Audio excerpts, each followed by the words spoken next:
Hello everyone, my name is Jen and welcome to the Book Refuge and welcome to another week of sickness while recording. I was sick before my vacation and then I was okay and now I'm getting kind of sick again, but that's alright. The show must go on and today I'm filming a couple quick recommendation videos, so we'll survive. It'll be alright, right? So if you can't tell by the title of this one, I'm bringing you some more spicy romance recs, and today there's a theme. These are spicy fairy tale romance retellings. So this is something people have been asking for an update on. So I don't have as many recs as I normally do for one of these because I've made this, I think, 1 or 2 times before. I'll go ahead and link the other ones up there. But I was like, you know what? I can make this again. There is some crossover from the videos because there's some that I just want to talk about them again. So we're going to do that too. But without further ado, if you're watching this and enjoying it, please make sure you give this video a thumbs up and subscribe to my channel for more recommendation and weekly wrap-up videos and vlogs and all the fun stuff. So let's go ahead and dive in with a recent book I read that to me really reminded me of a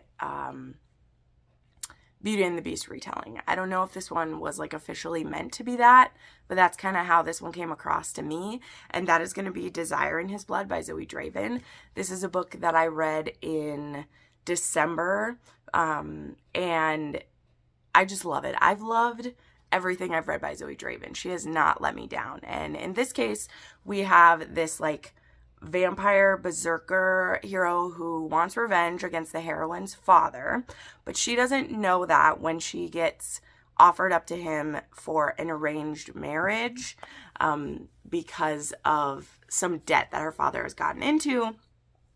We, of course, once we are with the hero and the heroine on his home planet or in his home, we find out more about his plans for revenge and what he wants to do with the heroine. And because he is a vampire berserker, this does also include some biting in it, which was great. This is definitely an enemies to lovers and a hero who has been so hurt that we don't know if he can love anymore, right? So I really enjoyed that one.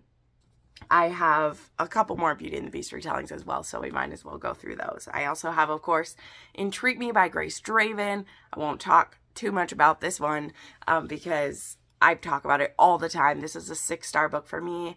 I absolutely adore this couple, and the heroine in this book is one of my favorite heroines I've ever read.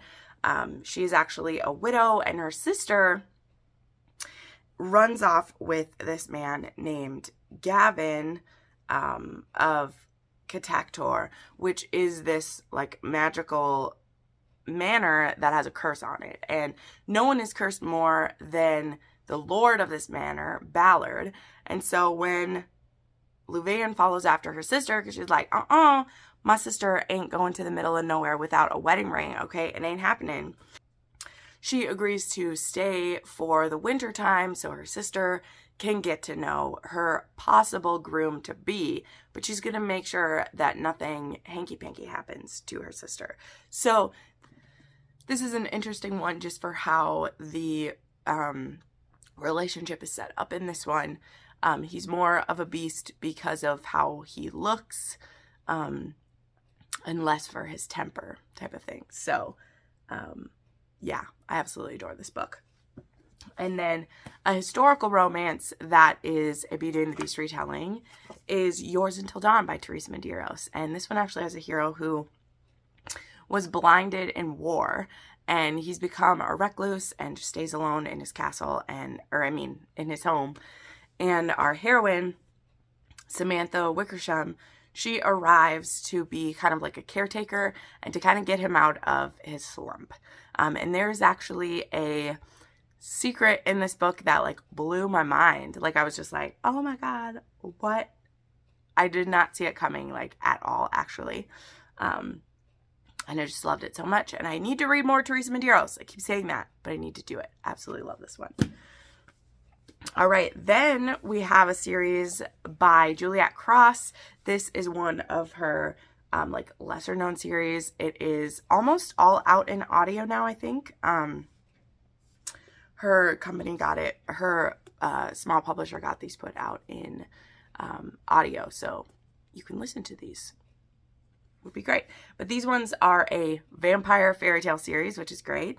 The vampires are the oppressors in this world, and the humans are a part of this resistance. And in this one, we meet kind of the head resistance, the Black Lily, who in this Cinderella retelling goes to a ball instead to marry a prince, but to kill the vampire prince. And instead, she creates a connection with him that I don't think she necessarily wants to exist, but it's too late. It happens. So this whole series is retellings. The first one, the Black Lily, is Cinderella. The second one, the Red Lily, is Red Riding Hood. The third one is the White Lily and is Snow White. And the fourth one is the Green Lily and is like Sleeping Beauty / Rapunzel retelling. And these are so good. I read these last year when I was trying to get through Juliet's backlist. And not enough people read them. They're so great. And they have good steam in them. I mean, Juliet still knows how to bring the steam no matter where she's writing it. Then there's one that's a little off the wall here. This is one that I know I've mentioned in other books, but if you like dark romance and you like it a little twisted, like this one is just off the wall for sure. This is Cold Queen by Webster, and this was part of, like, there was a craze when authors were doing dark fairy tale retellings like 3 or 4 years ago, and there was a whole bunch of them. And this one was part of, like, was it the twisted retellings? I don't know, but this one is a retelling of Frozen, or the Snow Queen. And so this one, we have a woman who, it's her and her sister, and she is slowly dying. And then our hero is from an opposing kingdom, and he comes in and he sweeps through this queen's life and is like, you are almost dead. What is happening to you? Let me figure out what's going on here. Even so, but it is like dark because he comes in basically going to conquer her. So there is that, like, he kind of forces her into something. So, you know, dark trigger warnings apply to this. Like, when I say forced, there is some dubious consent and, like, forced things going on in here. But him coming in like a tidal wave and, like, washing over everything actually uncovers a plot that may explain why our queen has been so ill. This also, near the end, has one of the most disturbing things I've come across. Not directly happening to one of our main characters, but to some, like, side characters. So check the trigger warnings for it. Then we have Scarred by Emily McIntyre. I, of course, want to read more in this series. Twisted just came out by her. I want to read that very soon. But Scarred is the one I've read. And this one is kind of a retelling of The Lion King in a way. And there's these two princes. One is kind of like the Mufasa character. One is kind of like Scar. And Scar wants to take down his older brother. And then our heroine, she actually is brought in to be the bride of the Mufasa type character.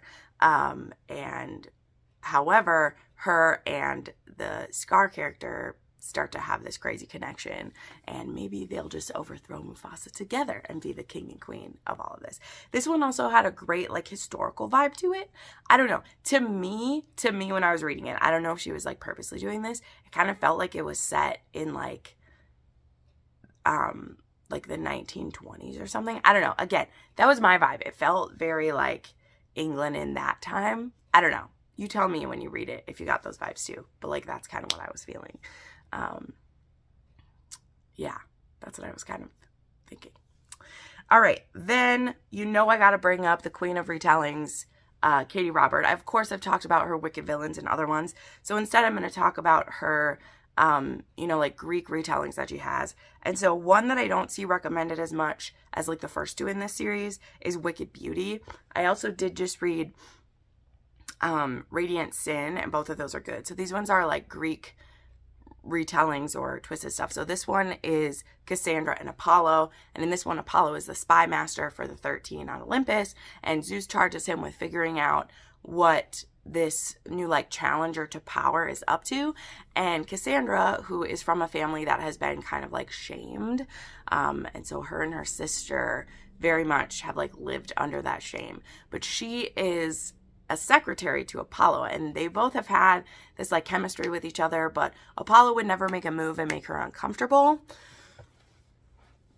But when they go to a house party to, again, try to understand the devious natures of this villain in town, they have to fake date because Apollo gets a +1 and he wants to bring Cassandra with. And Cassandra wants nothing to do with this, but Zeus offers her everything she ever wanted in exchange for her doing it. So, of course, she's going to.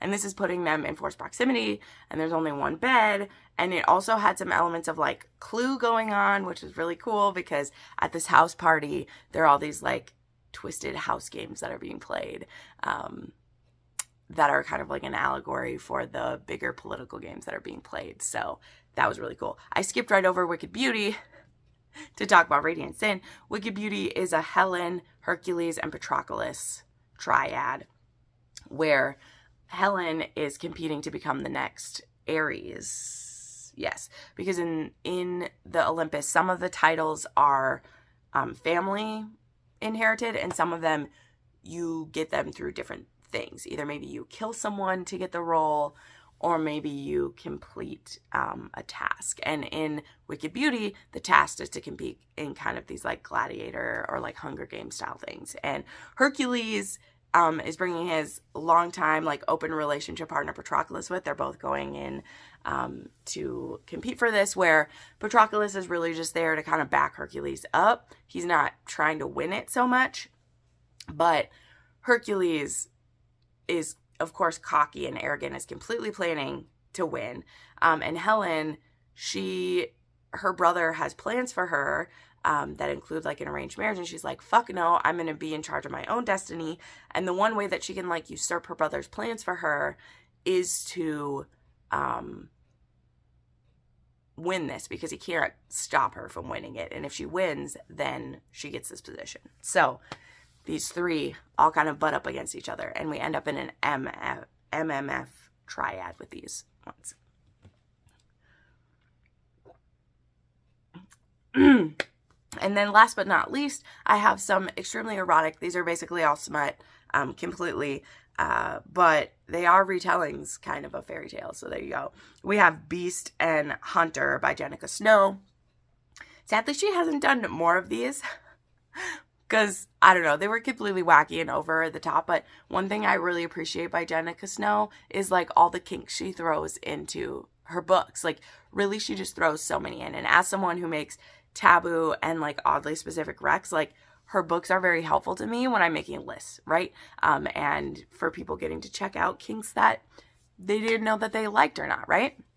So Beast is obviously a Beauty and the Beast retelling. I forgot about that when I was listing my Beauty and the Beast ones. And our heroine gets given to the Beast. He's a very like, it's very primal, and he is a beast, so there's like primal play, there's a bit of maybe kind of bestiality if you want to go there, but I mean, it's monster romance, so what are we going to do? And so he definitely only wants for her pleasure. He's definitely a bit softer in his, like, when she gets brought to his home, he wants to wait until she really wants him, but he's also willing to seduce her by any means necessary, if you know what I mean. Good stuff. And then in Hunter, this one is kind of a Little Red Riding Hood retelling, and our heroine goes to Alaska because, like, her grandmother had died, and I think she's going to her grandmother's cabin, and there's a wolf there who is a wolf, and he can tell that she's his mate, and so he kidnaps her and takes her to his lair and, like, won't let her leave, and he basically just dub cons her into submission. Like, let's not call it any other thing. Like, he gets her hot, and he works it for all that it's worth. So there you go. But yeah, they will scratch a certain itch. Let's just call it that. Yeah, they were hot. It's the thing. So All right, so there you go. Those are some steamy fairy tale romance retellings. I very much enjoyed these. And again, I have other videos. If there's ones that I've missed, I probably put them in there. You, of course, are welcome to share your favorite retellings down below. And yeah, make sure you subscribe to the channel, and I'll see you next time. Bye.